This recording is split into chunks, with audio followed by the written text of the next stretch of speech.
구원해 주신 예수님의 이름으로 감사하며 기도드렸습니다. 아멘.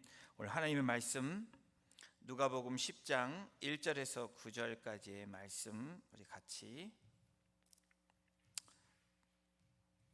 교독으로 봉독하겠습니다. 제가 갖고 있는 신약성경 109페이지입니다. 누가복음 10장 1절에서 9절 우리 한 절씩 같이 교독으로 봉독하겠습니다. 그 후에 주께서 따로 70인을 세우사 친히 가시려는 각 동네와 각 지역으로 둘씩 앞서 보내시며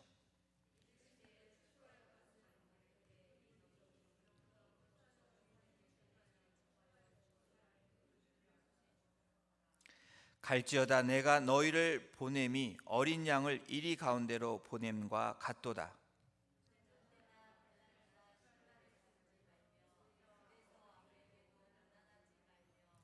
어느 집에 들어가든지 먼저 말하되 이 집이 평안할지어다 하라.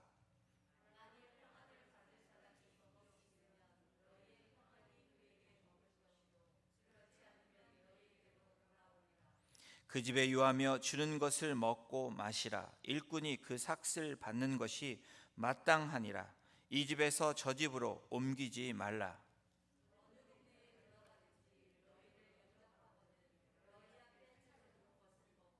합독합니다. 거기 있는 병자들을 고치고 또 말하기를 하나님의 나라가 너희에게 가까이 왔다 하라.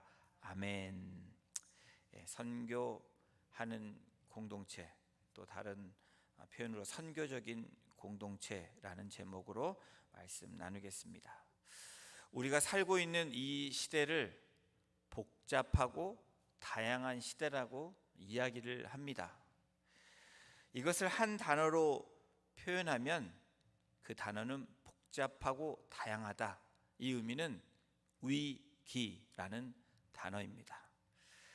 하나님의 핏값으로 사신 교회도 여러분 예외는 아닙니다. 선교적 교회의 저자 데럴 구더라는 이 저자는 위기의 예를 다음과 같이 말합니다. 이 공동체, 하나님의 믿음의 공동체인 교회의 위기가 어떤 모습인지를 이야기하고 있는데 그 예가 성도들이 감수하고 있다는 겁니다. 또한 교회의 위기는 목회자들이 탈진 상태에 있는 것이 위기다라고 얘기합니다. 젊은이들이 점점 줄어들고 사라지고 있는 것이 위기다라고 얘기합니다. 또한 교인들 간에 나눠지고 분열되는 것이 위기의 상태라는 것을 이야기합니다. 방송교회와 그것의 여러 문제점들을 지적하면서 공동체의 위기다라고 이야기를 합니다. 전통적인 예배에 또한 부적절함, 이 예배의 형태가 부적절한 것이 위기라는 것을 또한 지적하고 있습니다. 과거의 영성에 비해서 참된 영성이 사라지고 있는 영성의 쇠퇴가 교회의 위기다라고 이야기를 합니다. 무엇보다도 주님의 교회의 목적과 말씀을 선포하는 메시지에 대해서 혼선이 있는 것이 그것이 위기다라고 이 데럴 구더는 이야기하고 있습니다. 이러한 위기를 인식하면서 북미에서는, 저희가 살고 있는 북미, 캐나다, 미국, 이 북미에서는 20여 년 전부터 교회 위기를 극복하기 위해서 무엇이 필요한지 연구하기 시작했습니다. 교회의 사명을 다시 한번 재조명하기 시작했습니다. 그 무브먼이 일어났습니다. 이때 나왔던 단어가 있는데 여러분들도 들었던 미셔널이라는 단어입니다. 미션이라는 단어는 과거에도 많이 사용되었는데 새로운 단어, 여러분 별거 아닌 것 같지만 AL이 붙은 미셔널이라는 이 단어가 1998년 이후부터 2000년이 들어서면서 그 미셔널에 대한 조명이, 그 단어가 사용되기 시작했습니다. 미션은 여러분 교회 하나의 프로그램 중 가장 중요한 프로그램 중 하나였고 관심 있는 사람들만 동참했던 그런 단어, 미션이라는 단어였다면 2000년도에 들었으면서 미셔널이라는 이 단어는 예수 그리스도의 교회로서 우리들 자신이며 그것이 우리가 존재하는 이유다라는 의미의 뜻인 미셔널이라는 단어가 사용되기 시작하고 교회가 다시 재조명되어져야 된다라고 그렇게 무브먼을 시작했던 것입니다. 여러분, 2021년도가 시작되면서 우리 공동체도 다시 안디옥 교회로라는 이 주제를 가지고 이 슬로건을 가지고 우리가 1월 첫째 주를 시작해서 지금 6번째 시간 다시 안디옥 교회로라는 제목으로 말씀을 선포하고 있습니다. 왜 다시 안디옥 교회로라는 말씀을 우리에게 주셨을까? 여러분, 이 말씀은 다시 초대교회를 재조명하고 교회의 그런 정의를 우리가 내리고 교회로서의 저와 여러분들이 어떻게 나아가야 될지 2021년도를 우리가 어떻게 살아가야 될지 우리에게 주시는 말씀이기 때문입니다. 다시 안디옥교회로 가기 위해서 우리는 어떤 공동체로 가야 되는지, 어떤 공동체로 세워져야 되는지 저와 여러분들이 나누었습니다. 그 말씀을 선포했습니다. 복습하는 차원에서 우리 아까 찬양 인도하신 우리 조집사님이 여러분들에게 물어보셨죠? 첫 번째, 어떤 공동체로 우리가 나아가야 되고 세워져야 됩니까? 예배하는 공동체. 두 번째는 배우는 공동체. 세 번째는 돌보는 공동체. 오늘 네 번째, 선교하는 공동체, 선교적인 공동체. 이 네 번째, 이 네 가지가 바로 우리 공동체가 나아가야 될 방향이고 세워져야 되는 우리의 비전이고 미션이기도 합니다.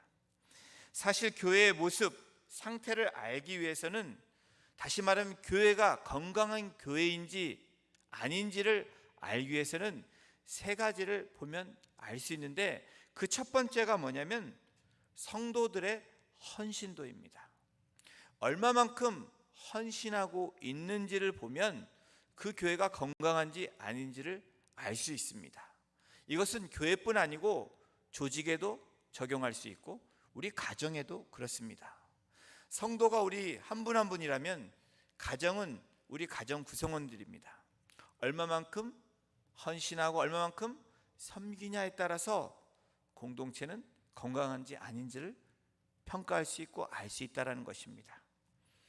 그리고 두 번째는 공동체의 변화입니다. 변화를 추구하고 있는지 안 하는지, 여기가 좋사오니라고 그냥 그곳에만 머물러 있는다면 여러분, 변화라는 것은 일어나지 않는다라는 것입니다. 그냥 나는 모든 게 귀찮아라고 그냥 거기에만 있으면 변화는 절대로 일어나지 않는다는 것입니다. 이 공동체의 변화는 개혁이라는 또 갱신이라는 것에 몸부림쳐야 된다는 것입니다. 몸살을 앓을지라도 그것에 두려워하는 것이 아니고 그것에 우리가 담대하게 담담하게 나아가는 것, 그것이 변화를 이끌어내는 모습이라는 것입니다. 세 번째, 공동체가 건강한지 알기 위해서는 선교적인 삶과 사역이 일어나고 있느냐라는 것입니다. 우리가 공동체에서 헌신한다고 열심히 헌신을 합니다. 교회 모일 때 봉사도 하고 열심히 섬깁니다. 그리고 변화하려고 몸부림칩니다. 그런데 우리의 삶이 선교적인 삶인지 선교적인 신앙으로 나타나지 않는다면 여러분, 그 건강함은 반쪽짜리 건강함이 될 수밖에 없는 것입니다. 성도 여러분, 교회인 우리들은 사실 중요한 정체성, 이 콜링이라는 그 아이덴티티가 우리에게 있다라는 분명한 사실입니다. 이중적 정체성을 제가 2주 전에 말씀을 드린 것 같습니다. 이 정체성은 우리는 하나님께 속하도록 세상 속에서 부르심을 받은 것입니다. 세상 속에서, 세상 가운데서, 이 땅 가운데서 부르심을 받은 저와 여러분의 그 정체성이 있습니다. 또 하나의 정체성은 뭐냐면 다시 우리는 세상 속으로 다시 증거하도록 부르심을 받았다라는 것입니다. 다시 말하면 여기가 좋사오니 라고 변화산에서 주님과 함께 거기에 머물기를 원하면 안 된다라는 것입니다. 우리는 다시 세상 속으로 들어가서 그곳에 증거하는 부르심이 저와 여러분들에게 있는 것입니다. 그것이 우리의 정체성입니다. 예수 그리스도의 이 성육신 사건은 바로 교회가 지향해야 하는 가장 궁극적인 목표고 목적이고 또 교회의 정체성을 드러내는 것입니다. 요한복음 20장 21절에 이렇게 말씀합니다. 예수께서 또 이르시되 너희에게 평강이 있을지어다. 아버지께서 나를 보내신 것 같이 나도 너희를 보내니라. 여러분, 미셔널 처치, 선교적 교회라는 이야기들 여러분들도 많이 들으셨을 것입니다. 선교적 교회란 무엇이냐면 보냄에서, to send에서 여러분 보냄 받음으로 변화되는 그 모습이 선교적 교회라는 것입니다. 다시 말하면 to send, 보내는 사람으로서의 역할이 아니고 보내는 공동체로서의 역할이 아닌 to be sent, 보냄을 받은 자들로서 나가는 교회의 모습이 선교적 교회라는 것입니다. 보냄에서 보냄 받음으로 저와 여러분들은 기도로 보내고 또 물질로 보냈습니다. 그러나 2021년도에 선교적 공동체, 선교하는 공동체가 되기 위해서는 저와 여러분들이 그냥 교회에서 보냈구나라는 것이 아니고 보냄을 받은 자들로 나아가는 저와 여러분들이 되어질 때 선교적인 라이프가 되고 선교적인 그런 공동체로서의 역할을 감당하게 된다라는 것입니다. 여러분, 이것이 성육신 사건이고 이것이 교회의 본질이라는 것을 말씀하고 있는 것입니다. 하나님이신 예수님께서 모범을 보이심으로 하나님께서 과거에는 선지자를 보내고 주의 종들을 보내다가 마침내 하나님이신 예수 그리스도께서 to be sent, 보냄을 받으셔서 이 땅 가운데 오신 사건이 성육신 사건이라는 것입니다. 인카네이션 되었다라는 것이 무슨 의미입니까? 하나님께서 보냄 받음으로 이 땅 가운데 오셨다라는 것 사실입니다.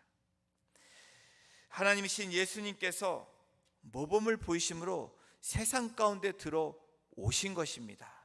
이것은 놀라운 사건입니다. 세상 가운데 오셨다라는 것은 무엇을 의미합니까? 우리 가운데 오신 것입니다. 우리의 심령 안으로 들어오신 것이고 우리의 삶 가운데 들어오신 것입니다. 우리의 본성으로 살으셨고 그 본성을 취하셨을 뿐 아니라 그 본성대로 죽임을 당하셨습니다. 예수님은 하나님이시기를 포기하지 않으시면서 인간이 되신 것입니다. 그것이 바로 100% 하나님이시며 100% 인간이신 바로 예수 그리스도의 성육신 사건입니다. 바로 이것이 하나님의 교회를 향해서 부탁하신 선교이고 전도이고 바로 저와 여러분들, 하나님의 교회라고 명칭되어지는 저와 여러분들의 사명이기도 합니다. 오늘 저희가 읽은 본문 누가복음은 여러분 타 복음서에서는 나타나지 않는, 다루지 않는 내용입니다. 예수님께서 70명의 제자들을 부르시고 둘씩 짝지어서 예수님이 가실 그 지역, 그 땅을 먼저 가게 보내신 것입니다. 파송하신 것입니다. 성경에 기록된 70인 이름이 나타나 있지 않습니다. 70인이 누구인지는 알 수 없지만 분명한 것은 이들을 파송하며 주셨던 주님의 그 교훈이, 주님이 의도하시는 분명한 뜻이 있습니다. 성도들의 삶의 모습이 어때야 되는지, 공동체가 모습이 어때야 되는지, 또한 성도들이 어떻게 살아가야 되고 어떻게 공동체가 나아가야 될지 그 모습을 말씀해 주시고 있는 본문이 오늘 누가복음 10장에 있는 말씀입니다. 여러분, 지금 교회들이 힘을 잃어가고 있습니다. 그리고 크리스찬이라는 기독교인들이 힘을 잃어가고 있습니다. 이 말은 무슨 말이냐면 영향력이 과거에 비해서 덜하다는 뜻입니다. 우리가 주는 그리스도여 살아계신 하나님의 아들이다라고 고백하는 크리스찬들의 영향력, 여러분, 이 땅 가운데 여러분들의 영향력이 미쳐지십니까? 여러분이 가는 곳곳마다 하나님의 부르신 그 정체성을 가지고 영향력이 전해지고 있으십니까?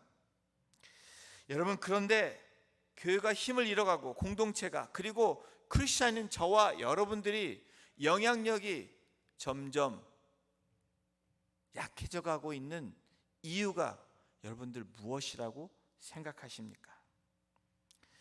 여러분, 그것은 한마디로 선교적인 삶을 살지 않기 때문에, 증인의 삶을 살지 않기 때문에 영향력을 잃어가고 있다라는 것입니다.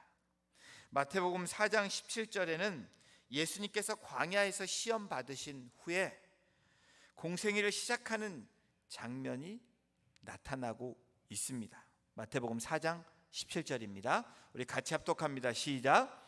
이때부터 예수께서 비로소 전파하여 이르시되 회개하라, 천국이 가까이 왔느니라 하시더라.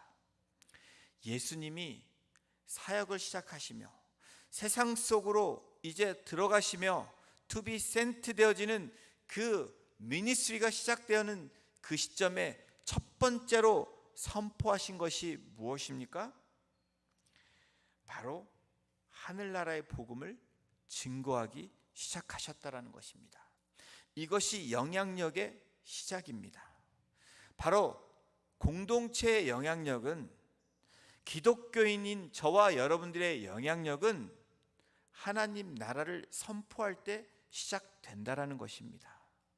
세상에 휩쓸려서 세상을 알아야 된다고 이야기하면서 그냥 세상에 발을 들여놓음으로 그것에 흡수될 때 여러분, 영향력이 전달되지 않는다라는 것입니다.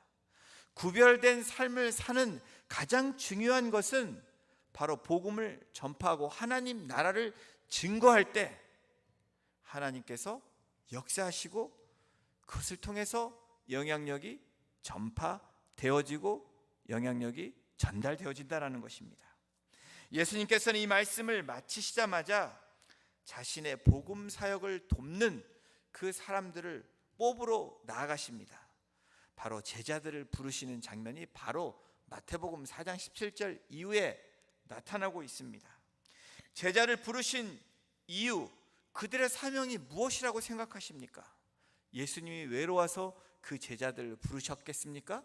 그렇지 않다라는 것을 저와 여러분들은 알고 있습니다. 바로 교회의 사명인 to send, 그것에서 그치는 것이 아니고 to be sent 되어지기 위해서, 보냄을 받은 자들로 나가기 위해서 주님께서 그들을 부르셨다라는 것입니다. 그러면서 사람 낚는 어부가 되게 하시겠다고 그들을 부르십니다. 마가복음 1장 14절 15절에 이렇게 성경이 기록되어 있습니다. 요한이 잡힌 후 예수께서 갈릴리에 오셔서 하나님의 복음을 전파하여 이르시되 때가 찼고 하나님 나라가 가까이 왔으니 회개하고 복음을 믿으라 하시더라. 여러분, 이 또한 전파하여 이르시되라고 기록하고 있습니다. 성경의 공간복음에 예수님의 공생의 사역 가운데 기록하신 그 기록이 전파하여 이르시되, 하나님 나라를 전파하시고 복음을 전파하셨다라는 것입니다. 예수님의 사명의 시작은, 보냄받은 자의 삶의 사역은 바로 전파하는 것으로 시작되고 있다라는 것을 성경을 통해서 우리가 찾아볼 수 있습니다. 누가복음에서도 4장 18절 19절에 좀 더 구체적인 길을 말씀하고 계십니다. 광야에서 시험을 받으신 후에 예수께서 나사렛 회당에 들어가셔서 무엇라고 말씀하십니까?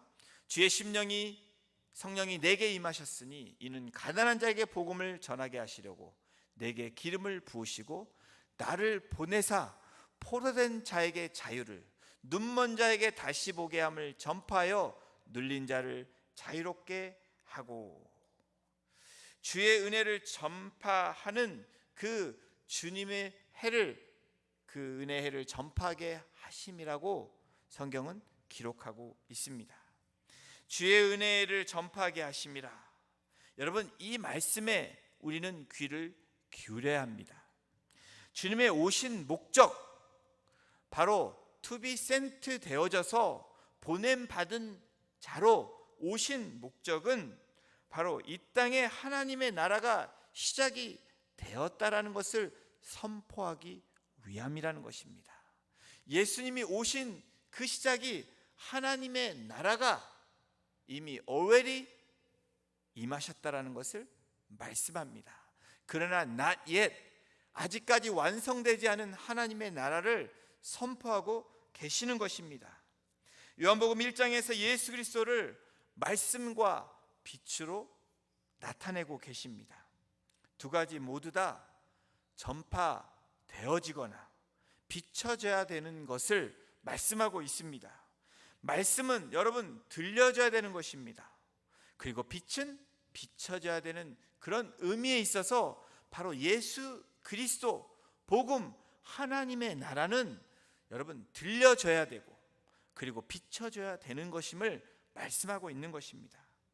여러분, 그리스도의 말씀은 선포되어져야지, 전달되어질 때에 생명에 있기 때문입니다. 여러분, 저와 여러분들이 어떤 모습이 되어질 때 생명력 있는 사람으로 살아갈 수 있습니까?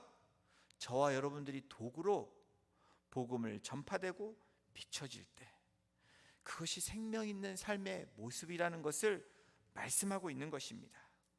그리스도인들과 교회의 사명은 바로 선포해야만, 전달돼야 되고 그리고 프로클레임 해야 되어질 때 바로 힘이 되어지고 그리고 능력이 되어진다라는 것을 말씀하는 것입니다. 영향력 있는 삶이 되어진다라는 것은 무엇을 얘기합니까? 여러분들이 입을 열어 선포해야 된다라는 것입니다. 때를 어떤지 못 어떤지, 환경에 상관없이, 사람에 상관없이 우리는 성령이 임할 때 입을 열어 선포한다라는 것입니다.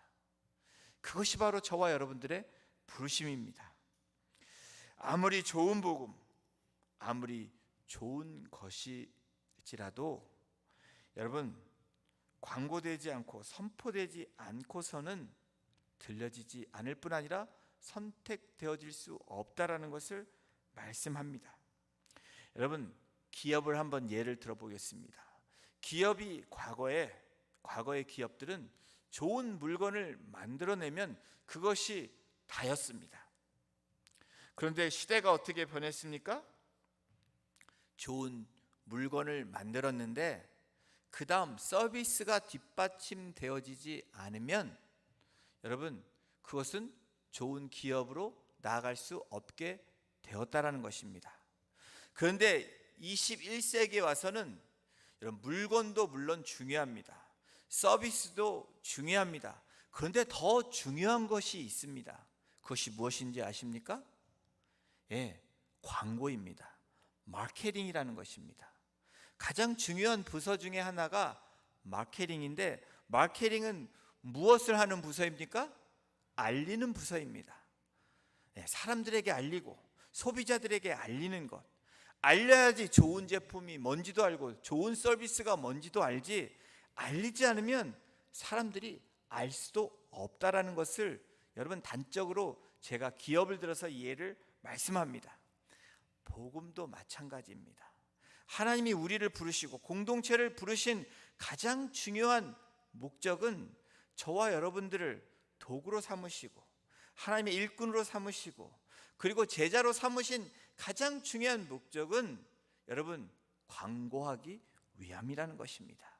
복음을 선포하고 전파하고 알리기 위함이라는 것입니다. 로마서 10장 14절 15절에 이렇게 말씀합니다. 우리 같이 이 말씀을 읽겠습니다. 시작. 그런즉 그들이 믿지 아니한 일을 어찌 부르리요? 듣지도 못한 일을 어찌 믿으리요? 전파하는 자가 없이 어찌 들으리요? 보내심을 받지 아니하였다면 어찌 전파하리요? 기록된 바 아름답도다. 좋은 소식을 전하는 자들의 발이여 함과 같으니라. 여러분, 이 좋은 소식을 전하는 발은 정말 산 넘고 강을 건너 여러분 저 산골짜기에 저 오지로 가는 선교사님들만 적용하는 것이 아니라는 것입니다.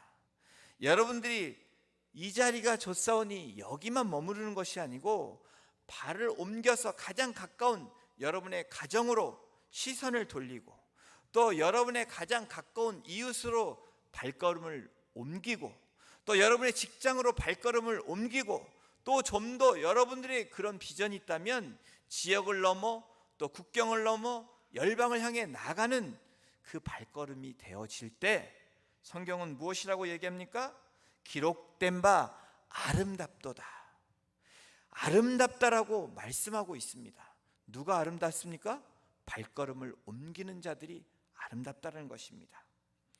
어떤 발걸음입니까? 좋은 소식, 굿뉴스. 바로 주는 그리스도의 하나님의 아들이다라고 선포하는 예수 그리스도를 증거하는 그 발걸음이 아름답다라고 말하고 있는 것입니다. 여러분, 예수님의 첫 말씀도 전파하였더라. 그리고 마지막도 전파라는 것이 기록되어 있습니다. 또한 3년의 공생의 기간 중에서도 끊임없이 주님이 하신 사역은 전파하는 것이었습니다. 여러분 한번 생각해 보십시오. 주님의 3대 사역이 프로클레이밍, 티칭, 힐링입니다. 바로 복음을 선포하는 일, 말씀을 가르치는 일, 그리고 치유하는 일 중에서 왜 이런 일들이 일어났습니까? 왜 이런 일들을 하셨습니까? 전파하기 위함입니다. 알리기 위함이라는 것입니다. 누구를? 하나님 나라를, 하나님이신 예수 그리스도를 증거하고 알리기 위하는 일이었다는 것입니다. 오늘 본문 말씀을 보니까 예수님께서 친히 가시려는 동네와 지역으로 70명을 2명씩 짝을 지어서 보내십니다. 그렇죠? 70명을 2명씩 나누면 몇 팀이 됩니까? 35팀이 됩니다. 저희 공동체도 35팀이 매주 나가셨으면 좋겠습니다. more than 35팀이 이루어져서 우리 각자가 한 사람 한 사람이 하면 우리는 100명의 팀이 나갈 수 있습니다. 여러분, 주님께서 침례 요한이 여자가 낳은 중에서 가장 큰 자라고 칭찬하신 이유가 무엇입니까? 주의 길을 예비한 자였기 때문인데, 주의 길을 예비했다라는 것이 무엇을 얘기합니까? 바로 쉽게 말하자면 하나님의 나라를 전파했다라는 것입니다. 회개하라, 천국이 가까이 왔느니라. 바로 회개를 촉구하며 회개하며 하나님의 백성으로, 천국의 백성으로 들어오라라는 바로 그 메시아가 올 것이라는 것을 예비하고 그 말씀을 선포하고 전파하였기 때문에 사람이 낳은 자 중에 침례 요한이 가장 큰 자라고 말씀하고 계신 것입니다. 그런데 천국에 가서는 침례 요한이 작은 자라고 이야기합니다. 왜 그렇습니까? 거기에 온 사람들은 이미 하나님의 말씀을 전파하고 온 자들이기 때문이라는 것입니다. 다시 오실 주님을 예비하는 일로 보냄받는 자가 된 것이 가장 복된 일이라는 것을 말씀하고 있습니다. 마태복음 24장 14절에 말씀합니다. 우리 같이 이 말씀을 선포합니다. 시작. 이 천국 복음이 모든 민족에게 증언되기 위하여 온 세상에 전파되리니 그제야 끝이 오리라. 주님이 다시 오실 날을 준비하는 가장 아름다운 길은 복음을 전하는 길입니다. 여러분, 우리 공동체 가운데 가정의 복음화를 위해서, 또 떨어져 있는 형제 자매를 위해서 복음화를 위해서 복음 증거하며 기도하고 있는 분들이 우리 공동체 가운데 있습니다. 여러분, 근데 주님이 뭐라고 말씀합니까? 그 길이 가장 아름다운 길이라고 말씀하고 있습니다. 여러분, 낙심하지 마십시오. 실망하지 마십시오. 여러분이 가는 그 길은 주님이 아름다운 길이라고, 가장 복된 길이라고 말씀하고 계십니다. 힘들고 때로는 어렵고 포기하고 싶고 어느 때나 이루어질까라고 여러분 절망할 때가 있지만, 그럴 때마다 이 말씀을 떠올리시고 그 말씀을 붙잡으심으로 가장 아름다운 길을 걷고 있는 여러분들에게 주님이 응원하고 계시고 주님이 함께 하심으로 동행하심을 믿으시고, 우리도 다시 그 자리에서 일어나 그 발걸음을 움직이며 나아가는 우리 복된 성도님들 한 분 한 분 되시기를 주님의 이름으로 축원합니다. 주님이 다시 오실 날을 준비하는 아름다운 길은 바로 오늘 본문 3절에 나와 있습니다. 10장 3절을 한번 보십시오. 갈지어다 내가 너희를 보냄이 어린 양을 이리 가운데 보냄과 같도다. 주님이 go라고 얘기합니다. 여러분, 가라고 얘기해요. stay라고 얘기하지 않습니다. 하나님은 왜 하나님 내가 가야 됩니까? 꼭 나입니까? 라고 우리가 질문한다면 여러분, no excuse at all. 여러분, excuse가 없다라는 것입니다. 오늘 말씀은 go, 가라라고 이야기합니다. 갈지어다, 가라 라고 말씀하는 것, 이 to send가 아니라 to be sent라는 것입니다. 여러분, 가는 것은 여러분이 능동태로 저와 여러분들이 go 하는 그 능동태 신앙이지만, 주님이 보시는 관점에서 go라고 얘기한 것은 저와 여러분들을 to be sent 하는 것입니다. 우리를 파송하신다는 것입니다. 이것이 주님이 우리를 부르신, 또 공동체를 부르신 중요한 사명입니다. 여러분, 세상의 법은 주로 하면 죄를 범하게 되어 있지만 하나님의 법은 주로 안 하면 죄가 된다는 것을 기억하십시오. 여러분, 하지 말라는 것, 안 하는 것보다 이것은 패시브한 것입니다. 수동적인 것입니다. 하라는 것을 하는 것, 이 능동적이 더 하나님 앞에 더 순종적이라는 것을, 더 하나님 앞에 더 순종적이라는 것을 여러분 기억하시는 저와 여러분이 되기를 소망합니다. 갈지어다, go. 여러분, 이 말씀이 여러분과 저의 마음의 심령에 비수처럼 꽂혀서 이 2021년도, 아니 rest of your life, 여러분의 이 나머지 인생이 나는 가야 되는 인생이구나. 여러분, 이 땅을 떠나야 되는, 가야 되는 인생이고, 또 주님이 시선이 있는 곳에 가야 되고 주님의 마음이 있는 곳에 가야 되는 인생이 저와 여러분들의 삶이고 부르심이 라는 것입니다. 꿈속에서라도, 또 길을 걷더라도, 밥을 먹더라도, 어떤 일을 하더라도 여러분, 오늘 10장 3절에 있는 말씀 갈지어다. 여러분, 이것이 우리의 사명이심을 믿는 저와 여러분이 되시기를 주님의 이름으로 축원합니다. 갈지어다. 여러분, 가서 무엇을 할 것입니까? 가서 무엇을 하냐면 추수하라는 것입니다. 세상에 지치고 상한 마음을 품고 하나님의 도움 밖에는 바랄 것이 없어 추수되기만을 기다리는 그 영혼들에게 go 하라는 것입니다. 요한복음 4장 35절에 우리 주님이 이렇게 말씀하십니다. 같이 읽겠습니다. 시작. 너희는 넉 달이 지나야 추수할 때가 이르겠다 하지 아니하느냐. 그러나 나는 너희에게 이르노니 너희 눈을 들어 밭을 보라.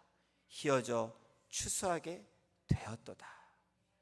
여러분, 우리의 시간에 우리의 시선을 돌리지 말라라는 것입니다.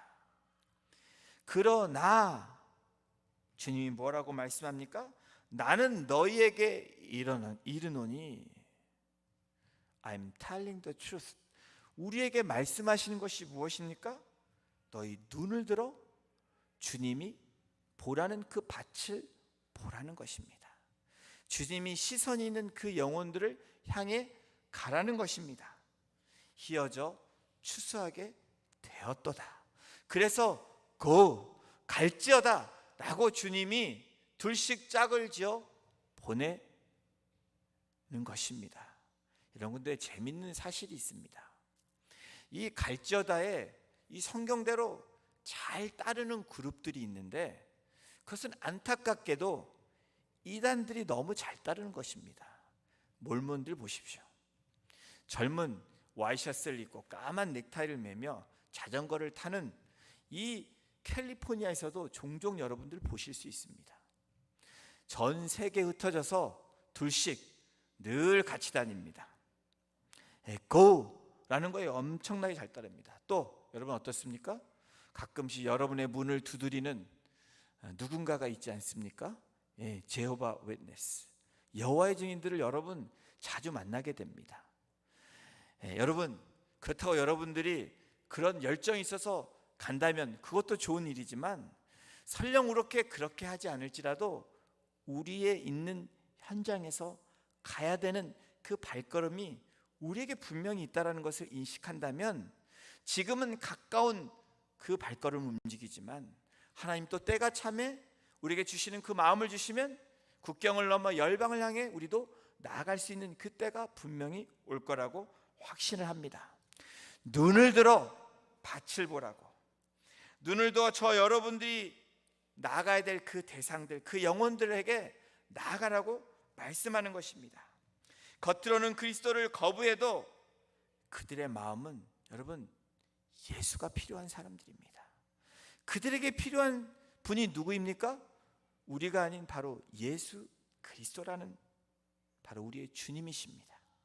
눈을 들어 여러분의 가정, 친척, 이웃, 친구, 그리고 직장의 동료들, 그리고 주위를 여러분 보시는, 그것을 향해 나아가시는 여러분의 삶이 되시기를 주님의 이름으로 축원합니다. 그런데 여러분, 우리가 막상 전도하려고 하면 두려움이 찾아옵니다. 어떻게 하지? 무슨 말을 얘기를 해야 되지? 특별히 가까이 있는 여러분의 가족들에게 할 때, 나를 너무도 잘 아는 우리 가족들에게 어떻게 해야 되겠지? 야, 너나 잘 믿어. 너 믿는 네가 행동이 왜 그래? 이런 말을 들을까 봐 두려움이 찾아온다는 것입니다. 그래서 입을 열어 선포하는 것이 때로는 어렵습니다. 그러나 여러분, 분명한 것이 있습니다. 주님께서 말을 전하는, 선포하는 자들에게 권능과 힘을 주셨다라는 사실입니다. 여러분 믿으십니까? 여러분 누가복음 10장 19절에 어떻게 쓰여졌나 한번 보십시오. 우리 같이 합독합니다. 시작. 내가 너에게 뱀과 전갈을 밟으며 원수의 모든 능력을 제어할 권능을 주었으니 너희를 해칠 자가 결코 없으리라. 이 얼마나 힘있고 우리의 주먹을 불끈 쥘 수 있는 말씀입니까? 여러분, 앞에 놓여있는 대상 때문에 또 영적인 공격 때문에 두려움이 엄습해질 때 이 말씀을 기억하시고 입을 열어 선포하십시오. 권능을 주셨다는 것입니다. 우리에게 능력을 주셨다는 것입니다. 우리의 함께 하심으로 여러분을 주장하실 것입니다. 가장 맹독을 내어붙는 독사, 그리고 사막의 이 정갈도, 그리고 원수 마귀의 모든 능력을 제어할 권세를 예수 그리스도께서 이미 여러분 시험을 통해서 승리하셨고 십자가에서 여러분 승리하셨기 때문에 그 예수 그리스도의 이름을 믿고 나가는 저와 여러분들에게 그 하나님의 능력과 힘이 있다라는 사실을 절대로 잊어서는 안 된다라는 사실입니다. 성령이 너에게 임하시면 너희가 권능을 받고, 여러분 그냥 아무 때나 나아가시면 안 됩니다. 성령 충만함으로 이제 가라고 말씀하시는 그 음성이 들릴 때 나아가라는 것입니다. 잘못 나아가면 여러분 된통 당하십니다. 기도하시고 성령 충만하시고 성령이 너에게 임하시면, 이 사도행전 1장 8절의 말씀을 그냥 나아가는 것이 목적이 아닙니다. 성령이 임하고 권능을 받고 나아가야 되는 것입니다. 그럴 때 어느 누구도 저와 여러분을 해할 자가 없다라고 말씀합니다.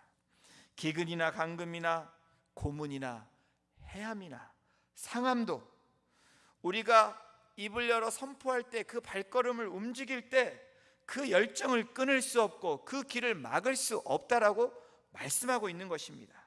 사랑하는 성도 여러분, 여러분이 나아가는 그 길은, 여러분이 살아가는 그 삶은, 그 미셔널 라이프는, 선교적인 삶은 영적 전쟁입니다. 날마다 그 전쟁 가운데 여러분들이 있습니다. 낙심케 하고 실망케 하고 좌절케 하고 넘어지게 합니다. 그러나 저와 여러분들은 그 낙심에서, 그 절망에서, 그 낙담에서 소망을 가지고 다시 일어나는 것입니다. 그리고 입을 열어 선포하는 것입니다. 여러분, 전도의 열매는 하늘의 상급이 있지만 이 땅에서도 하나님 주시는 그 기쁨을 누리게 하십니다. 분명히 힘든 일입니다.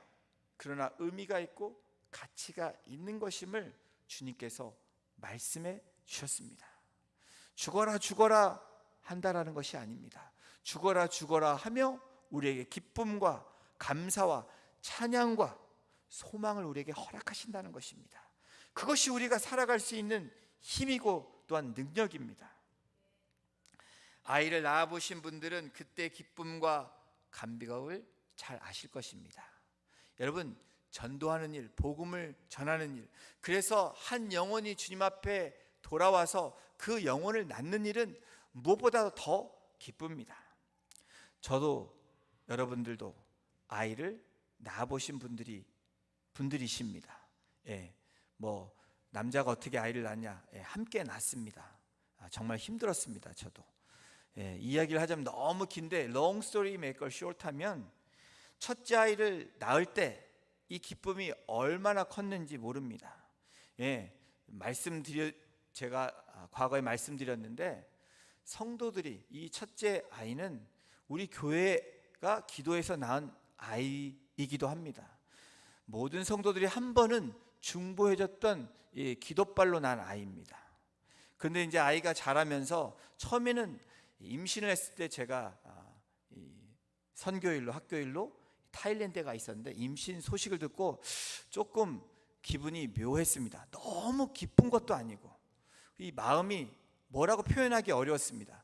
그런데 언제 제 마음이 두근거리기 시작했냐면, 진료를 갔는데 아이의 심장 소리를 들었을 때, 그때 그 감정은, 그 느낌은 말로 표현할 수 없습니다. 그런데 또 아이를 여러분 실제로 보았을 때 그 기쁨이 어땠냐면, 사실은 딱 나왔을 때는 와 기쁘다 이런 기쁨이 아닙니다. 왜 이렇게 생겼을까라는 생각도 들면서, 근데 아이가 울기 시작하면서 생명이 나오는 그 순간에 얼마나 기뻤는지 모릅니다. 이 아이를 낳으면서도 사건 사고가 너무나 많았습니다. 이야기를 하긴 너무 길지만 아이가 잘못하면 죽을 뻔한 일도 있었고, 또 제가 이 수술실로 들어가면서 제가 아주 사고를 당한 일이 있습니다. 이 간호사와 함께 들어가는 의료진들이 버튼을 잘못 눌러가지고, 제가 있는데도 제 문에 제가 엄청 쾅 부닥쳐가지고 잘못하면 졸도할 뻔했습니다. 은혜 가운데 어쨌든 저희가 이 시간을 거쳐서 이 생명을 낳았는데, 여러분 이 육신의 자녀를 낳은 이 생명의 기쁨보다 영혼을 낳는 그 기쁨은 엄청나다라는 것입니다. 왜 그런지 아십니까? 하나님이 기뻐하시기 때문이라는 거예요. 하나님이 그 일을 이루시기 위해서 예수님을 이 땅에 보내셨기 때문에 여러분들 그 경험을 경험하지 못한 분들은 여러분 그것을 사모해야 됩니다. 자녀에 낳은 기쁨보다 어쩌면 하나님이 주시는 그 기쁨은 무엇보다도 비교할 수 없는 기쁨이고 감사라는 것입니다. 사랑하는 성도 여러분, 육신의 자녀 한 명 낳는 것도 이렇게 사람의 마음이 즐겁고 기쁜데 영적인 자녀를 출산한다라는 것, 그리고 여러분이 그 말씀을 전하며 우리는 알 수 없지만 하나님의 때 이 카이로스에 그 영혼이 주님 앞에 돌아온다고 생각해 보십시오. 여러분, 그것은 우리는 알 수 없지만 하나님이 때에 또 하나님의 나라에 우리가 갈 때에 하나님께서 그 일들을 우리에게 밝혀주시고 보여주실 것입니다. 사도 바울은 디모데를 자신의 아들로 부르면서 영적인 자녀로 삼았습니다. 디모데전서 1장 2절에 보면 믿음 안에서 참 아들 된 디모데에게 편지하노니. 사랑하는 성도 여러분, 전도하는 자에게 거룩한 기쁨을 주시는 것, 전도하는 자는 하늘나라 생명책에 그의 이름이 기록될 뿐 아니라 이 땅 가운데서도 기쁨을 누리게 하신다는 것입니다. 영적인 거룩한 기쁨을 충만히 받으시는 전파하는 삶이 되시기를 주님의 이름으로 축원합니다. 영국에서 목회하시던 존 하퍼 목사님은 헌신적인 목회를 하신 분입니다. 이 목사님이 미국에 있는 시카고의 무디 기념교회에 초청되어서 건너가던 중에 어려운 일을 경험합니다. 바로 이 타이타닉에 탔던 목사님이십니다. 수많은 사람들이 타이타닉에 침몰하면서 이 목사님도 물에 빠져 침몰하게 되었습니다. 그런데 어느 날 이 캐나다에서 열린 집회에서 청년 한 사람이 간증을 했습니다. 타이타닉에서 침몰하고 있는 그 상황에서 죽어져 많은 사람들이 물에 빠져 죽어져가는 그 가운데 널판지에서 표류하고 있었는데 어떤 한 사람이 본인에게 다가와서 그렇게 물어보았다는 것입니다. 예수를 믿으세요.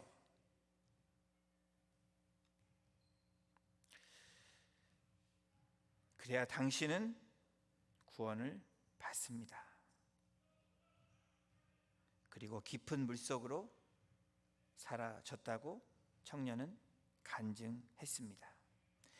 그분의 이름이 바로 존 하퍼 목사님이셨다고 합니다. 이 목사님의 마지막 선포, 마지막 전파가 한 영혼이 주님 앞에 나온 것입니다. 사랑하는 성도 여러분, 다시 안디옥 교회로 가기 위해서 저와 여러분들은, 우리 공동체는 예배하는 공동체로, 배우는 공동체로, 돌보는 공동체로, 선교하는 공동체로 우리가 다시 발걸음을 옮기며 우리 공동체를 세워 나아가기를 소망하고 있습니다. 안디옥 교회는 선교적 교회였습니다. 보냄에서 보냄 받는 그러한 교회로 바뀌었다라는 분명한 역사적 사실입니다. 오늘 저와 여러분들은 성육신 대신 예수 그리스도를 닮아가는 작은 예수로 주님이 우리를 보내실 때 우리는 투비 센트 되어지는, 보냄받는 한 사람 한 사람으로 오늘도 그 발걸음을 움직임으로 그 발걸음이 아름답다라고 칭찬받는 그런 귀한 성도님들 한 분 한 분 되시기를 주님의 이름으로 축원합니다. 우리 시간 같이 찬양 드리겠습니다. 오늘 이 안디옥 시리즈 이 마지막 말씀 6번째 말씀을 마치면서 찬양도 다음 주부터는 바뀝니다.